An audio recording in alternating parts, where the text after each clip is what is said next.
Bonjour Monsieur Ahmedou Labdallah. Bonjour. Et merci d'être venu spécialement de Nouakchott, en passant par Bruxelles, pour participer à cette émission. C'est un grand plaisir, merci. Alors le sujet qui nous occupe aujourd'hui n'est pas facile puisqu'il s'agit de l'or du Sahel, sa production illicite et les détournements qui, in fine, servent à financer le terrorisme.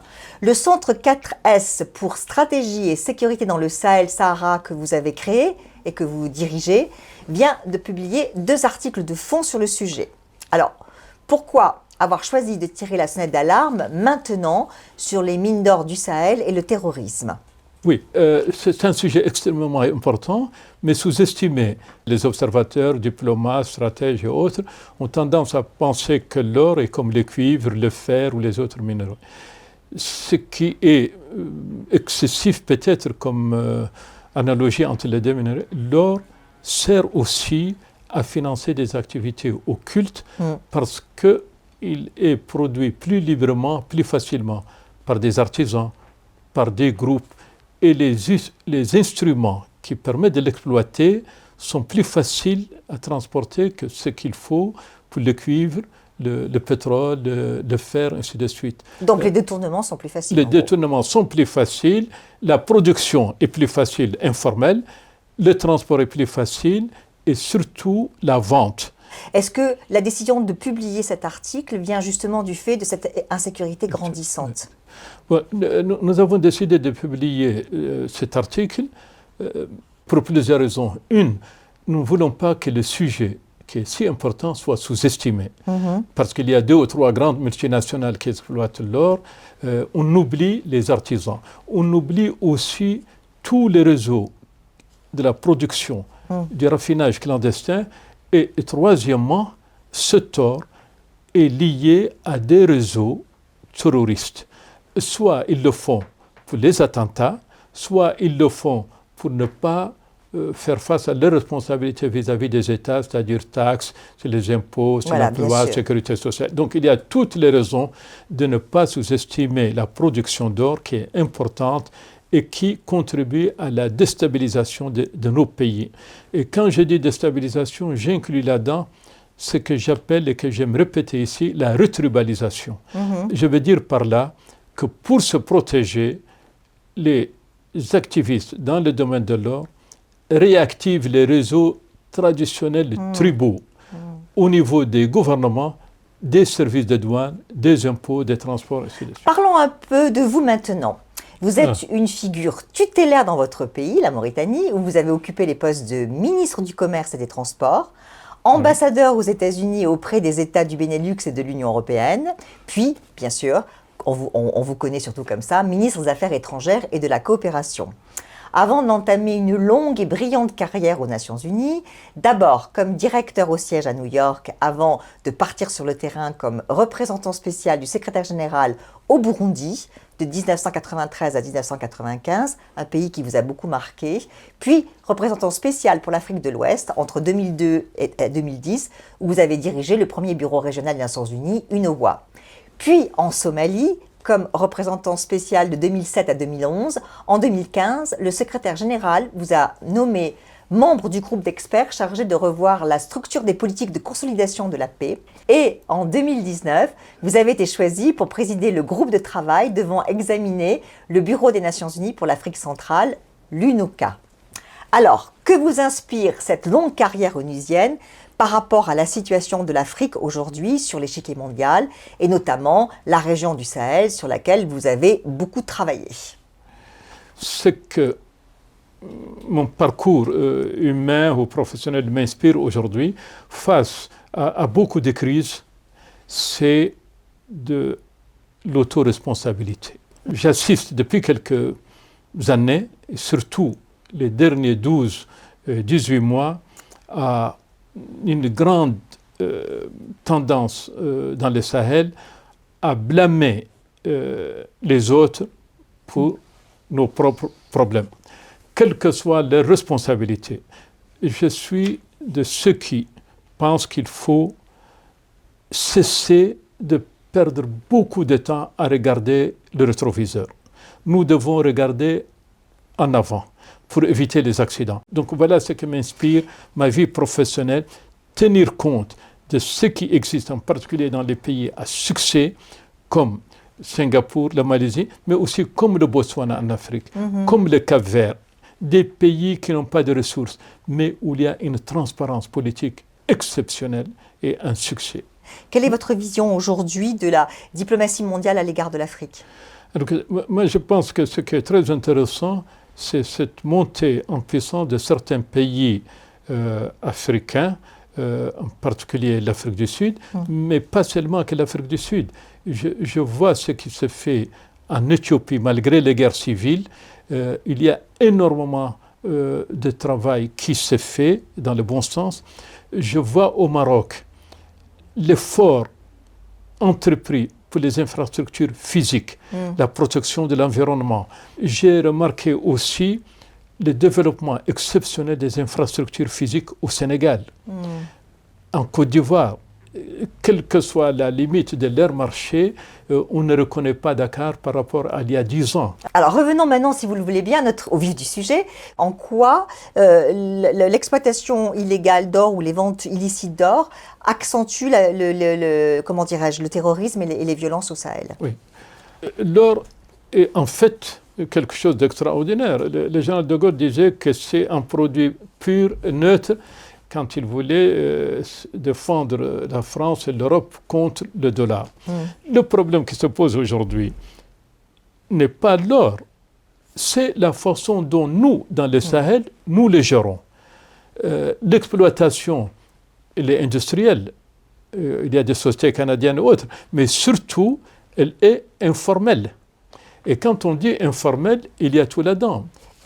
Alors, vous semblez faire allusion à une amicale des terroristes islamistes qui va du Mali en passant par le Soudan, la Somalie et jusqu'à l'Afghanistan.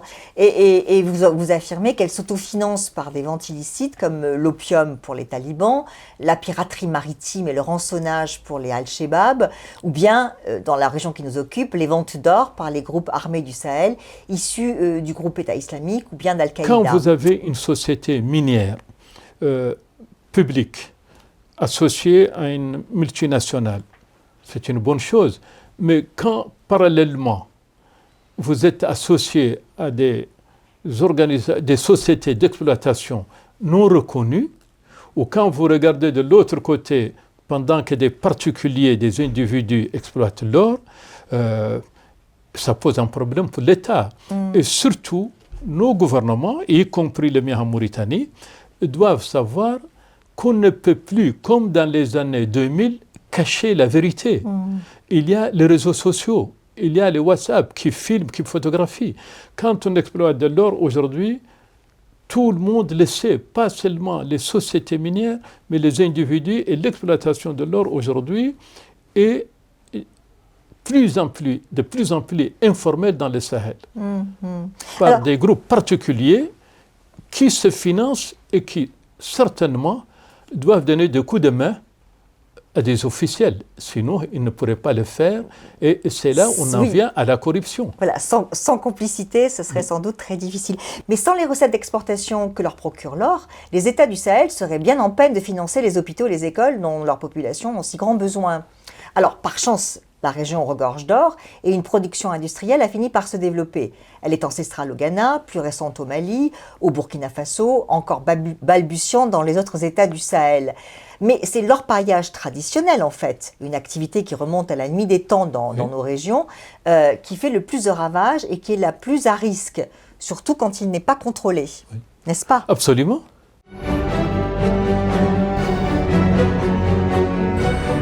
Je vous propose d'aller justement dans votre pays, en Mauritanie. Ah, très bien. Alors, ces dernières années, des dizaines de milliers de jeunes hommes se sont installés dans le désert, au nord et à l'ouest de Nouakchott, la capitale. Le court extrait que nous proposons avec l'aimable autorisation de TV5 Monde vient d'un reportage de 26 minutes intitulé « Mauritanie, l'or, le mirage du désert ». Il a été réalisé par Simon Rodier et Nathalie Verdier. On regarde. Mohamed et tous les patrons de puits attendent ce moment. Prendre la route du désert en direction de Chami. À 33 ans, il imagine déjà comment cet or peut changer sa vie. Moi, mon but, c'est de trouver beaucoup de l'or et c'est investir dans l'autre domaine, dans un autre domaine, comme acheter des appartements, faire un hôtel. On prend de l'argent de ce côté, on met dans un côté qui est plus sécurisé. Les 4 sacs sont une promesse pour l'avenir.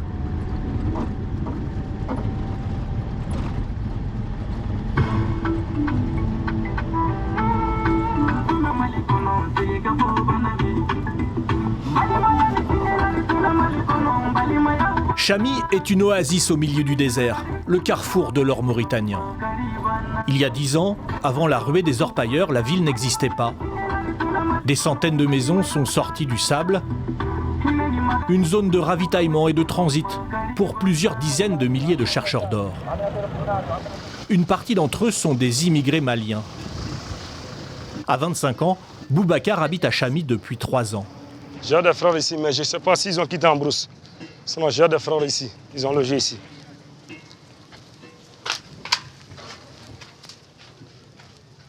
Ouais, grand, entier. Voilà. Tu as vu? Oui. Ça va bien? Oui. Ça, c'est la première maison du cité malien. Donc là, ils ont construit ça pour les Maliens? Oui, les Maliens qui logent ici. Mais on paye ça. C'est 20 000, une chambre c'est 20 000, c'est cher. Tu as vu? Une chambre seulement c'est 20 000 ou bien. Un loyer d'environ 60 € par mois, alors que beaucoup n'ont aucun revenu. Tu peux voir 2 ou 3 qui vont réussir, mais les autres qui souffrent en galère. Ça veut dire que tu ne gagnes rien. Même pour manger, c'est très dur.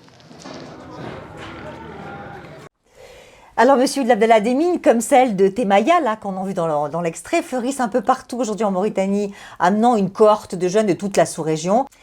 Pourtant, les autorités mauritaniennes ont essayé de réguler l'orpaillage clandestin, quand la ville de Chami, la fameuse capitale de l'or, a été prise d'assaut par les orpailleurs clandestins. Et qu'est-ce qui s'est passé? Pourquoi ça n'a pas marché? Ce que je sais, c'est que cette ville de Chami a été créée de toutes pièces. Je connais bien cette région où il n'y avait pas un seul point d'eau.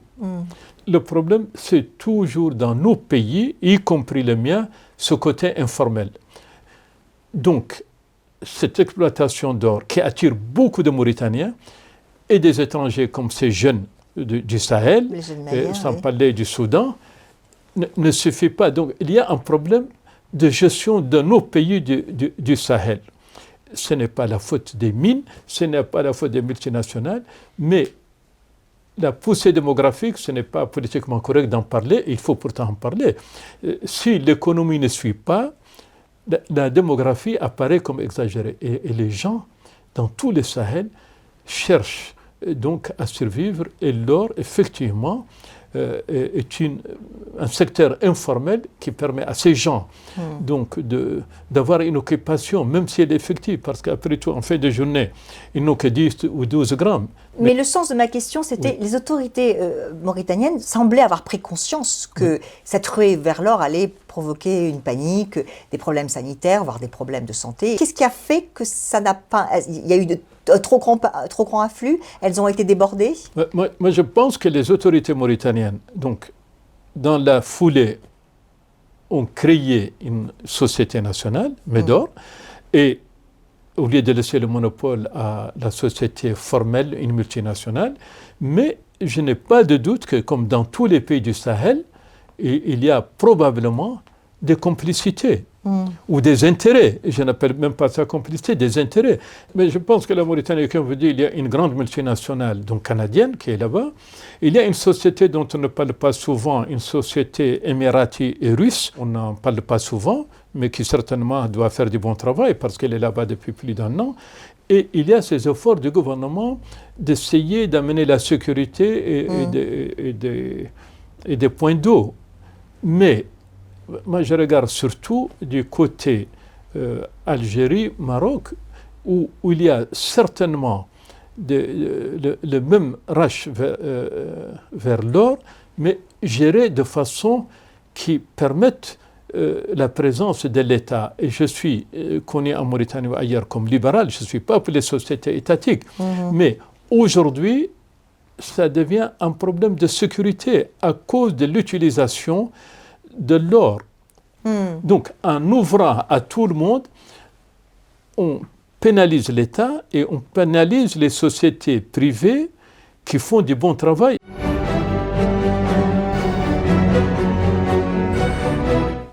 Je vous emmène maintenant au Mali, qui est aujourd'hui le deuxième pays producteur d'or en Afrique, après le Ghana. Le Mali a produit l'an dernier 72,2 tonnes d'or, dont 66,2 tonnes provenant de ses mines industrielles. La production totale attendue en 2023 devrait encore augmenter pour atteindre 73,7 tonnes, selon les prévisions officielles. C'est un reportage réalisé pour Mon Heure d'Afrique par Maliki Diallo et Modi Kamisso depuis Bamako. On regarde. Depuis la fin août, le Mali s'est doté d'un nouveau code minier. Cette réforme faisait partie des recommandations des assises nationales qui se sont tenues après le coup d'État de 2020. Son but est d'augmenter la part de l'État dans l'exploitation minière. Le nouveau code permet de rétablir une taxation en amont, comme l'explique cette parlementaire de la Commission des mines du Conseil national de transition. Il y avait une seule convention d'établissement pour la phase exploratoire et pour la phase de recherche dans l'ancien code. Aujourd'hui, dans le nouveau code, ces deux phases ont été scindées. Aujourd'hui, pour ce qui concerne la phase d'exploitation, les exonérations ont été supprimées. Au Mali, les exonérations sur les produits pétroliers ou équipements dont bénéficient les sociétés minières s'élèvent chaque année à environ 60 milliards de francs CFA. Un véritable manque à gagner pour l'État qui va pouvoir récupérer cette manne grâce à la suppression des exonérations. Pour le président du Front pour l'émergence et renouveau au Mali, qui milite en faveur d'une loi sur le contenu local et l'exploitation des ressources minérales, un nouveau pas vers la pleine souveraineté du pays a été franchi.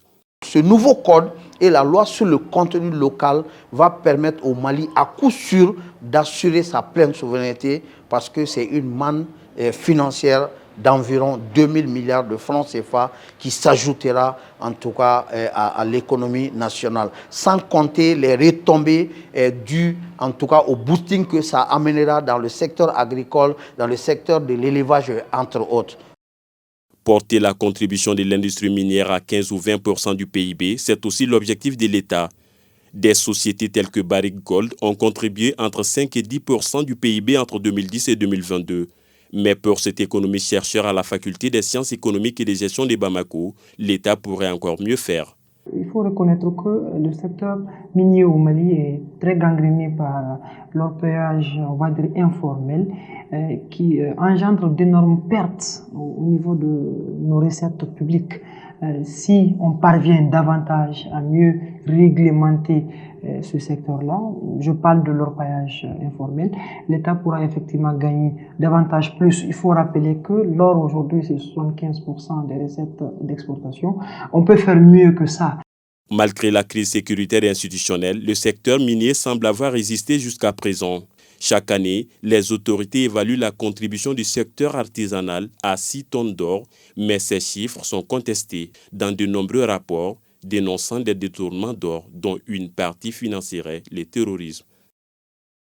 Que vous inspire ce reportage? Écoutez, ce reportage confirme ce que tout le monde dans la région connaît. Le Mali, depuis toujours, a été un grand producteur d'or. Le gouvernement de transition, qui n'est peut-être pas aussi mauvais que ce qu'on le dit, a décidé de franchir le pas de la souveraineté totale. Bon, c'est quand même à saluer, non? Mais c'est bon d'exonérer. Mais si on exonère, beaucoup de sociétés risquent de ne plus venir à cause des conditions de travail. Deuxièmement, je ne connais pas le code, entre parenthèses, de le nouveau malien. code minier, oui, le nouveau code minier. Mais je pense que nous devons libérer nos esprits. L'or est malien, ou mauritanien, ou burkinabé.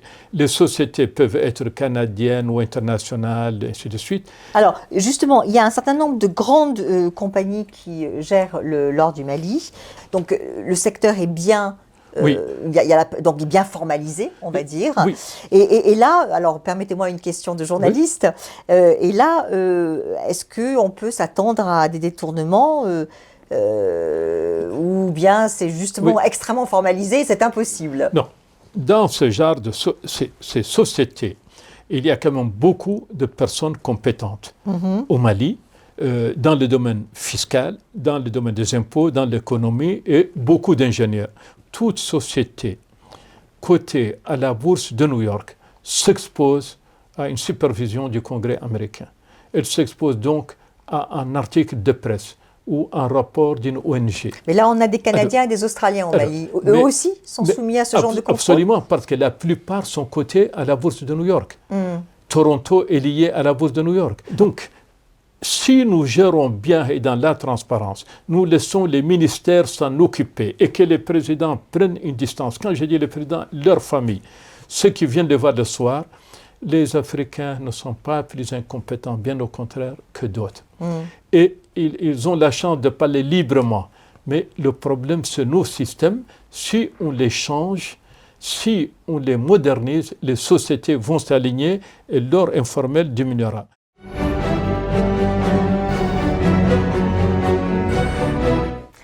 Allons maintenant au Burkina Faso, si vous le voulez bien, où la production industrielle d'or a baissé de 13,73% l'an dernier à cause de l'insécurité. C'est un reportage réalisé pour Mon Heure d'Afrique par Rufin Paré depuis Ouagadougou. On regarde. Depuis 2008, l'or est le premier produit d'exportation du Burkina Faso devant le coton. Selon les chiffres du ministère des Mines, les recettes d'exportation liées au secteur aurifère ont rapporté 4,6 milliards de dollars en 2022 pour une production de 57,6 tonnes d'or, soit une baisse de plus de 13% par rapport à la production de 2021 qui avait atteint 66,8 tonnes. À l'origine de cette baisse, la crise sécuritaire que traverse le pays, une crise qui a déjà provoqué la fermeture de plusieurs mines industrielles. La situation sécuritaire dans laquelle le Burkina se retrouve depuis quelques années, a naturellement un impact sur les sites artisanaux. Comme c'est des sites qui ne sont pas véritablement encadrés, il y a l'utilisation d'un certain nombre de produits, le cyanure, le mercure. C'est là pour conséquence de polluer aussi considérablement l'eau de surface et les nappes phréatiques. Depuis plusieurs décennies, le réseau national anticorruption tire la sonnette d'alarme. Pour les chargés de programme du RENLAC, on navigue entre opacité et conflit d'intérêts dans ce secteur. Le secteur minier est réputé être opaque. C'est-à-dire pour réaliser l'étude même, pour avoir les informations, c'était assez difficile. Il y a certaines autorités qui réclament, que ce soit pour des permis de recherche ou des permis d'exploitation, qui réclament même des sommes d'argent. Il y avait quand même des autorités dont la progéniture se retrouve employée dans le secteur minier. L'or ne brille pas pour tout le monde. Pour un autre acteur de la société civile, les revenus du boom minier amorcé en 2008 ne profitent pas aux 70% de Burkinabés qui vivent en milieu rural. Pour ce qui est des habitants des zones qui abritent les sites miniers, vous voyez que les structures économiques ont été désorganisées, désarticulées. Conséquence, on a vu des paysans abandonner leurs champs d'exploitation. En décembre 2022, un projet de loi a été adopté par l'Assemblée législative de transition qui fait office d'Assemblée nationale. Ce projet porte répartition du Fonds minier de développement local. Une partie des ressources de ce fonds sera désormais mise à la disposition du gouvernement de transition. Elles serviront à l'achat de matériel au profit des forces de défense et de sécurité qui combattent le terrorisme dans les régions minières. Un pays avec un potentiel aurifère extraordinaire, bloqué dans son développement à cause du terrorisme. Il faut bien dire les choses comme elles sont. Qu'est-ce que ça vous inspire? Ça m'inspire beaucoup de tristesse d'abord. Le Burkina est connu dans la région comme un pays avec une population traditionnellement laborieuse, ascète et sans la moindre arrogance. Il traverse une situation qu'il ne mérite pas. Le terrorisme est créé par certaines politiques, plus des influences extérieures naturellement, mais aussi il se nourrit de l'instabilité et s'autofinance par l'or. Et au terrorisme s'ajoutent des activités économiques parallèles. Il y a des gens qui préfèrent dire qu'ils sont islamistes que contrebandiers. Mais dans tous les cas, c'est l'État qui perd. Oui, mais là, en l'occurrence, bien sûr, l'État perd, mais là, en l'occurrence, l'État est même victime, puisqu'il y a eu des fermetures d'or. Ils n'ont pas les moyens, mais ils ne cherchent pas les moyens.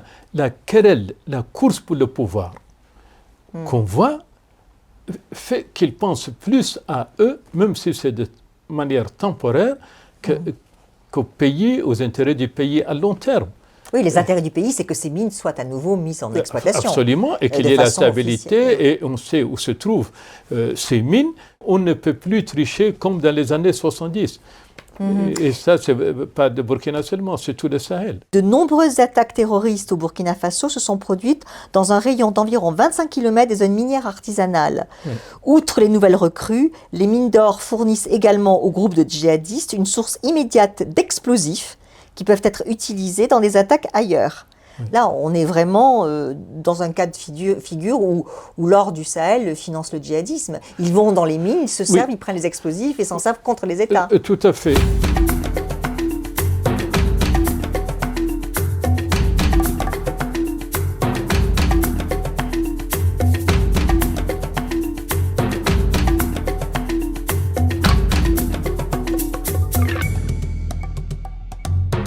Alors, ravi de vous retrouver, Monsieur Hamidou Labdallah, pour cette seconde partie de Mon Heure d'Afrique, où nous discutons d'une question d'actualité brûlante pour le continent, à savoir si et comment l'or du Sahel finance le djihadisme. En première partie, je vous ai sollicité en tant qu'ancien ministre et diplomate chevronné pour discuter du si. Et votre réponse a été catégorique, n'est-ce pas? Tout à fait. Donc, l'or du Sahel finance bien le djihadisme. L'or du Sahel est l'une des contributions au financement des djihadistes. Alors, je vous sollicite maintenant en seconde partie en tant que membre fondateur avec Peter Hagen et Robert McNamara de l'ONG Transparency International et membre de longue date de son conseil consultatif pour discuter du comment cet or illicite ou détourné parvient à financer l'activité des groupes djihadistes qui déstabilisent le Sahel.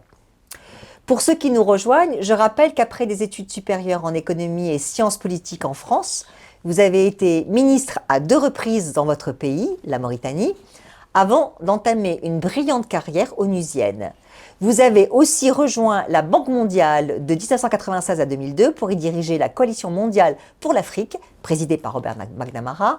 Outre l'équipe de promédiation que vous accompagnez et conseillez lors de médiation, vous faites partie de plusieurs conseils d'orientation d'organisations privées ou à but non lucratif. Mais pour revenir à Transparency International, qui est très en pointe sur la lutte contre la corruption, comme chacun sait, je me permets d'être étonnée par la pléthore de rapports produits par les Nations Unies et des ONG telles que Global Witness, qui ont mené des enquêtes sur l'exploitation minière illégale et son lien présumé avec le financement du djihadisme dans la région du Sahel. Alors que ce sujet semble encore très tabou en Afrique, n'est-ce pas? Comment l'expliquez-vous? Exploiter ou produire, vendre l'or n'est pas obligatoirement lié au terrorisme. Tout à fait. Mais dans les pays où il y a la corruption, dans les pays où, à cause du secteur informel, le retribalisme reprend, une partie des ressources va au financement du terrorisme. Et parfois, c'est tellement complexe, parfois ce terrorisme n'est qu'une couverture pour payer davantage les ressources de l'État. Mais la situation est devenue complexe à cause de l'affaiblissement des institutions des États. Donc il y a comme une connivence entre tous ceux qui veulent payer leurs propres États et en disant que c'est le terrorisme ou c'est... Mais en fait, c'est lié très souvent, on ne favorise que son entourage tribal dans le gouvernement, mais surtout dans le secteur privé. Maintenant, nous allons essayer de discuter plus en détail du modus operandi et de où vont les bénéfices de l'or. Pour cela, je vous invite à rencontrer 3 experts que j'ai sélectionnés pour vous challenger.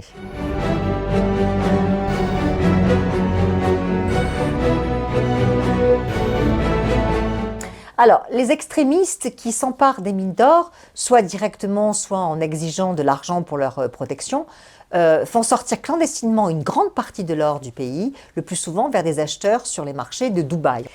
C'est l'une des questions qui taraude mon premier expert, que vous connaissez bien, je crois. On l'écoute. Bonjour, cher Amédou, Emmanuel Dupuis, je suis président de l'Institut Prospective et Sécurité en Europe, un laboratoire d'idées situé à Paris, s'intéressant aux relations euro-africaines, et j'enseigne par ailleurs les questions internationales, la géopolitique, dans un certain nombre d'universités et d'écoles privées s'intéressant aux questions internationales. On le sait, la question de l'orpaillage illégal et légal est une question consubstantielle de l'enrichissement tacite ou illicite d'un certain nombre de groupes armés dans la bande sahélo-sahélienne. J'ai sous les yeux le rapport de Reuters, de l'agence de presse Reuters en 2019, qui évoque le fait que, étonnamment, un pays, les Émirats arabes unis, ont vu leur production aurifère augmenter considérablement, pas loin de 15 milliards de dollars l'année dernière, faisant des Émirats arabes unis et de Dubaï une porte d'entrée pour la vente de l'or qui, évidemment, n'est pas extraite dans les Émirats arabes unis, mais bien sur le continent africain et plus précisément dans la bande sahélo-sahélienne. Je rappelle que les Émirats arabes unis sont devenus le premier pays à exporter de l'or africain, bien devant la Chine, avec une production qui dépasse très largement celle de Pékin. Donc, le rapport de Reuters faisait la jonction entre la manière dont un certain nombre d'organisations non étatiques, des groupes armés terroristes précisément, Al-Qaïda dans le Maghreb islamique ou l'État islamique dans le Grand Sahara, pouvaient avoir favorisé l'extraction illégale d'un certain nombre de mines, à la fois situées au Mali, au Burkina Faso, au Tchad et au Soudan, au profit donc des Émirats arabes unis. C'est là ma première question. Ma deuxième question consiste à réfléchir à la manière dont la question de l'or est un facteur de déstabilisation dans la région. On le sait, un certain nombre de groupes armés terroristes attaquent précisément aussi un certain nombre de sociétés minières, notamment celles qui sont donc protégées par les forces armées des différents pays. Ma deuxième question consiste donc à dire, est-ce qu'il n'y a pas là, paradoxalement, aussi un sujet à préoccupation de la communauté internationale qui aurait peut-être pu ou dû davantage protéger ces sources importantes pour la stabilité et la sécurisation des pays qui se trouvent donc aux prises de ces groupes armés terroristes. Vaste question, à plusieurs entrées et plusieurs sorties, j'imagine. Donc, on va peut-être commencer avec la question des disparités et ce fameux or de Dubaï. On l'avait un peu évoqué dans le cas du Mali, mais là, Emmanuel Dupuis est plus spécifique en suggérant que 87% de l'or du Mali, d'une valeur estimée à 6,3 milliards de dollars, sort clandestinement du pays. Donc, cela représente environ un tiers du produit intérieur brut du Mali. Donc, je vous repose la question, Monsieur Ould Abdallah, à qui profite le crime ? Mais je ne voudrais pas qu'on se focalise beaucoup sur Dubaï ou Londres. Mais c'est pourtant là que va l'or. Oui, mais il vient de chez nous. Donc, c'est normal. Je l'ai dit pour que nous assumions nos responsabilités et que nous fassions dans le Sahel en sorte que notre or reste chez nous et soit exporté formellement, officiellement, par nos gouvernements, avec recettes d'impôts, recettes douanières et emplois. Vous et moi, monsieur, nous savons très bien que l'or transite par le Togo dans des valises. Mais le Togo ne produit pas. Non, je dis il transite. Il transite par le Togo dans des valises. Mauritanie, Burkina, Mali, Niger, toutes ces régions doivent s'assurer que leur production soit faite dans la transparence et exportée de chez eux. Vous et moi, nous savons bien qu'au grand marché de Bamako, il y a un comptoir pour Dubaï et un comptoir pour la Corée du Sud, où il y a quand même tout le trafic d'or qui se fait directement dans le grand marché de Bamako. C'est là où les gouvernements doivent être responsables. Si le jour où nous assumons nos responsabilités, ce commerce sera marginal ou disparaîtra. Donc, ce que le professeur a dit est parfaitement vrai. Nous pouvons, quand nous faisons notre travail à la maison, discuter avec les autorités de Dubaï. Mais surtout, surveiller nos aéroports, surveiller ou aider la douane à faire son travail. C'est après que vous avez des arguments valables pour les pays qui acceptent que l'or entre chez eux. Alors, vous n'avez pas répondu à mes questions. À qui profite le crime? Il profite aux individus dans nos gouvernements qui laissent faire. nous sommes quand même des États indépendants depuis plus de 63 ans, c'est-à-dire une période plus longue que la période de la colonisation. Donc c'est à nous d'assumer nos responsabilités, payer la douane plus, payer l'inspection des impôts plus pour qu'ils fassent leur travail. Et s'ils le font, nous allons éviter cette hémorragie. Il y a beaucoup d'autres pays qui produisent de l'or, mais il n'y a pas ces fuites systématiques. Donc moi je pense que Dubaï doit évidemment faire son travail, mais ce n'est pas seulement que le Sahel. Moi, je vois souvent que de l'Ouganda, donc de l'est du Congo, il y a des convois ou des arrivages qui vont à Dubaï. Mais nous parlons de Dubaï. Mais je suis sûr qu'il y a d'autres destinations. C'est-à-dire, peut-être les comptoirs suisses. Alors, les Suisses m'ont toujours dit qu'ils ont décidé d'arrêter tout cela. Et c'est nous qui perdons. Parce que quand le trafic se fait dans des pays démocratiques, à travers la presse, à travers les ONG, nous pouvons, nous, Sahéliens, avoir de l'influence. Quand ça se fait dans des pays où la presse n'est pas libre, où les sociétés civiles n'est pas organisées, nous sommes coincés. Donc c'est un problème vraiment auquel Transparency International a beaucoup réfléchi et beaucoup d'ONG. Bon, alors maintenant, la deuxième partie de la question du professeur Dupuy, donc elle portait sur l'instabilité que provoquent justement ces trafics. Oui, et c'est un petit peu l'or. Donc il y a tout un système qui se construit autour. Les trafiquants, s'il n'était qu'un misérable trafiquant, comme on a vu à Chami, il disparaîtrait. Mais il y a un lobby qui le protège, un lobby politique, un lobby financier, et ce sont eux qui constituent les dangers. Et ils sont en faveur de ce commerce parallèle, de cette économie parallèle.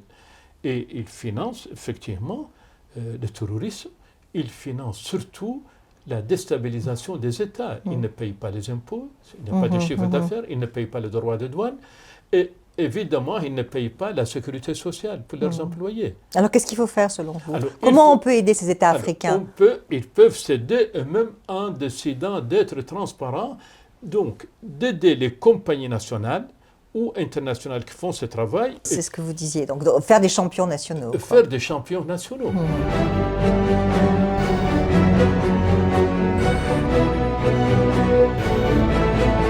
Mon deuxième expert vient du monde de la finance, le private equity. Il est chargé de mission chez Africa Rail et vous challenge sur les moyens d'avoir une meilleure traçabilité de l'or produit dans le Sahel. On l'écoute. Monsieur Ould Abdallah, bonjour. Je suis Jérémy Tayeb, chargé de mission auprès des bailleurs de fonds pour le comité de pilotage stratégique ferroviaire et minier du projet Africa Rail, impliquant notamment le Bénin, le Niger, le Burkina Faso et le Togo. Vous êtes un diplomate chevronné, originaire de la Mauritanie, un pays riche en minerais, notamment l'un des plus gros producteurs de fer d'Afrique, mais également dans une moindre mesure de phosphate, de cuivre et d'or.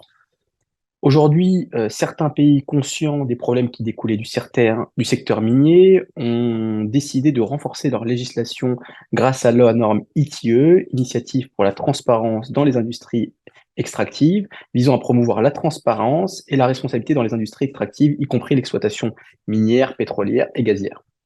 Cependant, il convient de reconnaître que la complexité des contrats entre les gouvernements et les entreprises opérant dans le secteur extractif pose des défis substantiels en ce qui concerne la divulgation de l'ensemble des informations pertinentes. De surcroît, la mise en place d'un suivi d'une vérification efficace des paiements et des revenus requiert des capacités institutionnelles significatives pour la collecte, la validation et la publication fiable des données, une ressource qui peut faire défaut dans de nombreux États d'Afrique. Par ailleurs, la préservation de la confidentialité des informations commerciales dans un secteur sensible peut potentiellement entraver l'efficacité de la norme ITIE. Enfin, il est impératif de reconnaître que la coordination internationale entre les pays participants peut se révéler complexe en raison de diverses règles et réglementations nationales en vigueur. En ce qui concerne l'or, qui ne nécessite pas de moyens particulièrement développés en termes d'infrastructures, ni d'industrie lourde, ni d'industrie ferroviaire, cela complique davantage la lutte contre la corruption. À cet égard, pensez-vous que des technologies telles que la blockchain pourraient être utilisées pour améliorer la traçabilité de l'or extrait par les orpailleurs de façon aujourd'hui encore très artisanale et réduire ainsi les risques de corruption? En ce qui concerne le diamant, des certifications telles que le processus de Kimberley existent déjà et ont été mis en place pour lutter et aider à lutter les pays contre la corruption, cela vous paraît-il adapté à l'extraction et à la production d'or? Enfin, il ne semble pas possible de lutter efficacement contre les détournements illégaux sans la participation et la consultation des communautés locales, surtout dans le domaine de l'orpaillage. Comment, à votre avis, les États sahéliens producteurs d'or devraient-ils s'y prendre pour mieux mettre ces communautés à contribution? Je vous remercie. Alors là encore, vaste question à plusieurs entrées et plusieurs sorties. Donc commençons par les moyens technologiques, enfin en tout cas les techniques actuelles. La blockchain pour accroître la traçabilité de l'or, vous y croyez? Je ne connais pas du tout le blockchain, en quoi elle peut, mais tout ce qui permet de tracer, tout ce qui permet de façon ouverte, comme il a dit, d'impliquer les populations locales, pourvu qu'on les laisse choisir leurs propres représentants, est une bonne chose. Mais est-ce qu'un processus de Kimberley pour l'or vous paraît possible? Je pense que c'est une bonne chose et rien ne coûte de la tenter. Mais ça supposerait quoi concrètement pour mettre un processus de Kimberley en place pour l'or?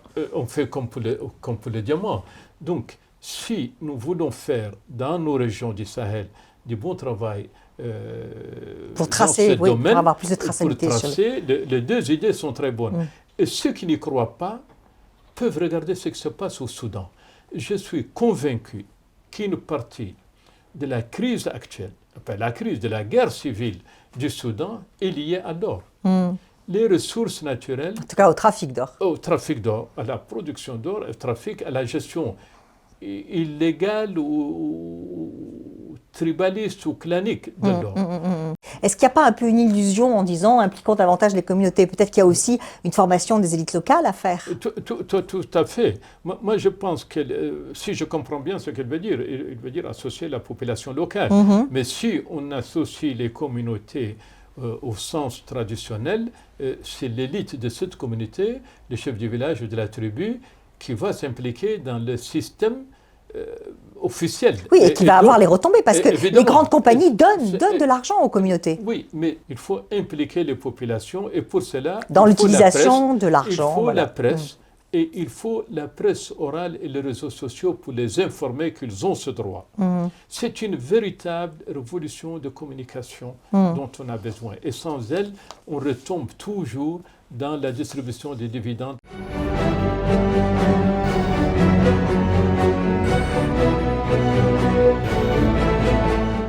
Alors, ma troisième experte vient du monde de l'investissement et du conseil. C'est la directrice des affaires gouvernementales et des ventes stratégiques d'African Investment Intelligence. Elle vous challenge sur un défi majeur dans les sociétés minières et les sites miniers, celui de la sécurité.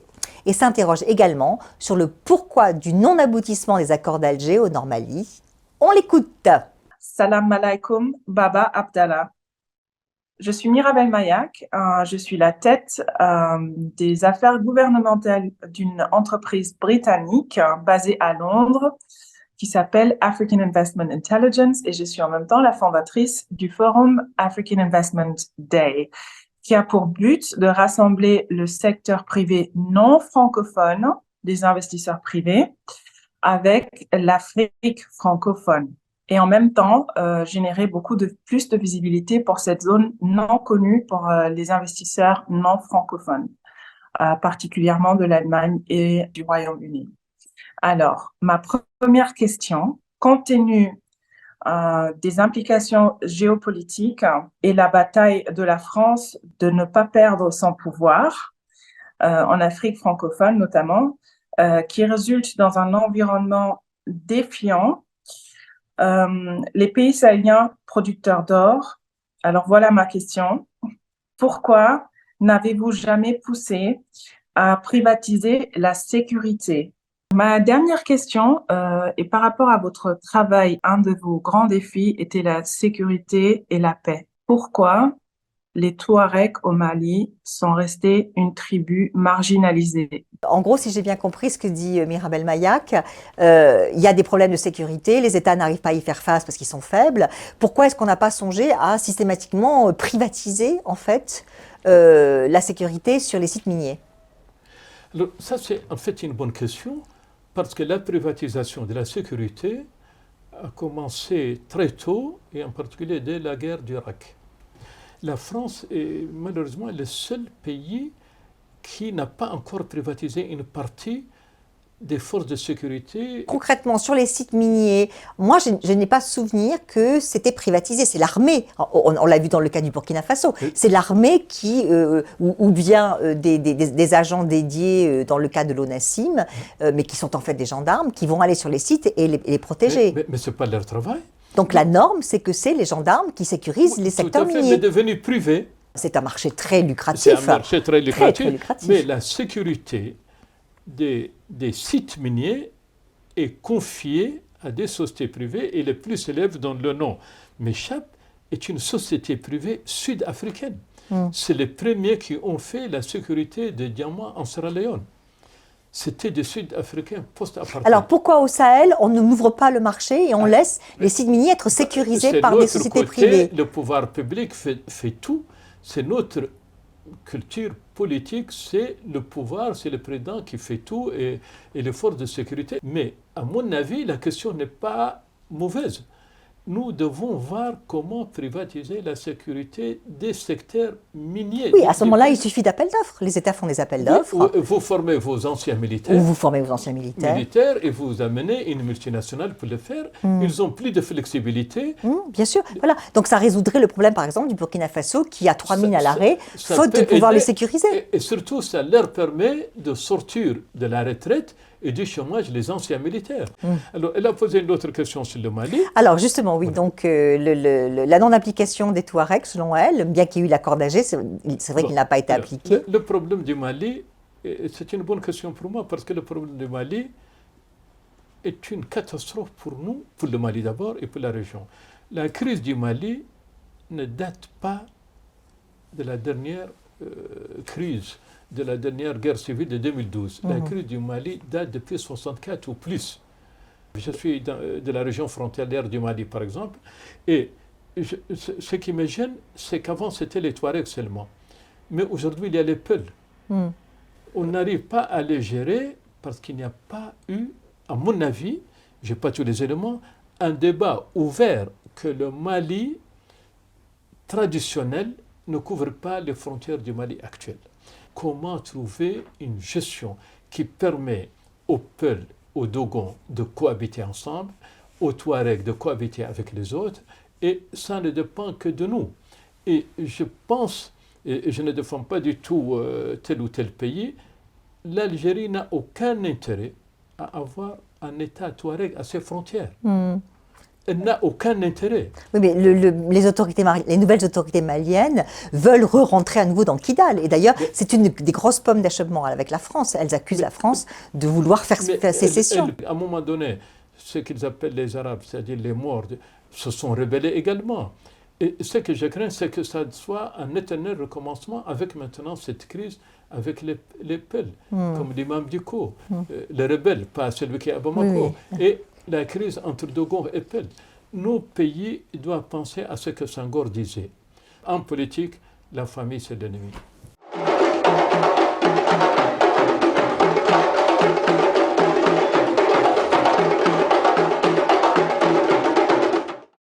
Nous voilà arrivés en fin d'émission. Avant de discuter de la relation compliquée de la France au Sahel, je vous propose d'écouter un extrait de la diatribe en 2020 de Jean-Luc Mélenchon. Vous connaissez Jean-Luc Mélenchon? Tout à fait. La France insoumise, à l'Assemblée nationale, qui s'insurge contre l'ingérence de la politique française au Sahel et de ses conséquences. On regarde.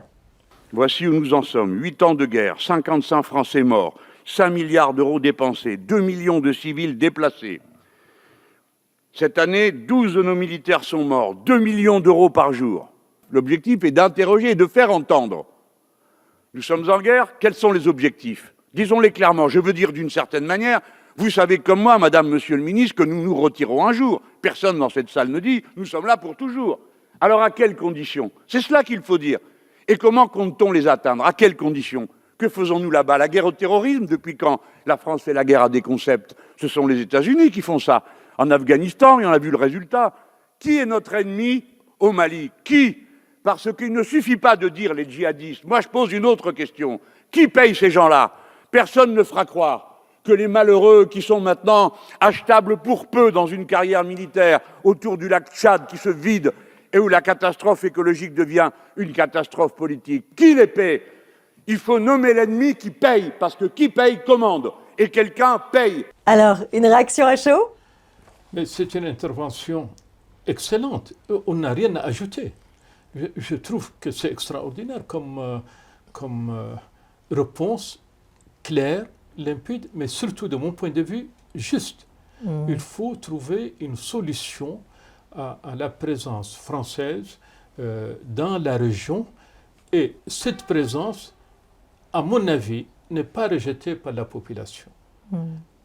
Le problème de la présence française, c'est le fait, de mon point de vue, qu'une partie de l'élite française, l'élite dirigeante, ignore l'importance des réseaux sociaux et qu'il n'y a plus une élite qui lit la presse, mais l'information est instantanée. Oui, surtout en Afrique. Les jeunes s'informent. Surtout en Afrique où les jeunes ne travaillent pas, oui, ils sont au chômage, et ça fait partie de notre culture humaine. Quand on vient dans un pays et on commence par leur dire qu'ils ne sont pas entrés dans l'histoire, par exemple, c'est repris par les réseaux sociaux.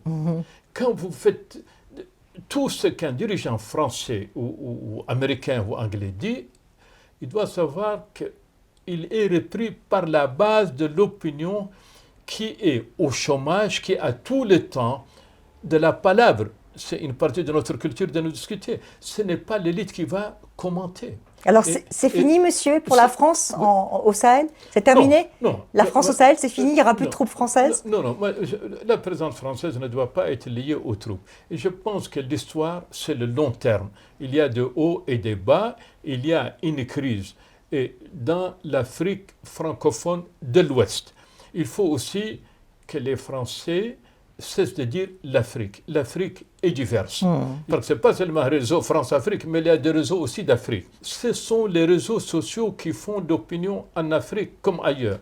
Sauf que chez nous, le chômage étant plus important, ce sont les réseaux sociaux qui sont importants. Quand on dit qu'on va lutter contre la présence russe, chinoise ou turque publiquement, on les aide à se défendre. C'est-à-dire que vous voulez dire qu'en disant ça, on accroît encore leur présence au lieu de la stopper. L'Afrique est dans l'histoire, de gré ou de force. Elle est dans l'histoire. En plus, il y a une manipulation probablement, mais il ne faut pas penser uniquement à la manipulation. Il faut que les dirigeants démocrates, en particulier français, fassent attention à la communication. Tout à fait. Eh bien, sur ces bonnes paroles, je vous remercie d'avoir participé à ce 5e numéro de Mon Heure d'Afrique et je vous souhaite un bon retour à Nouakchott. Merci. Au revoir. À bientôt.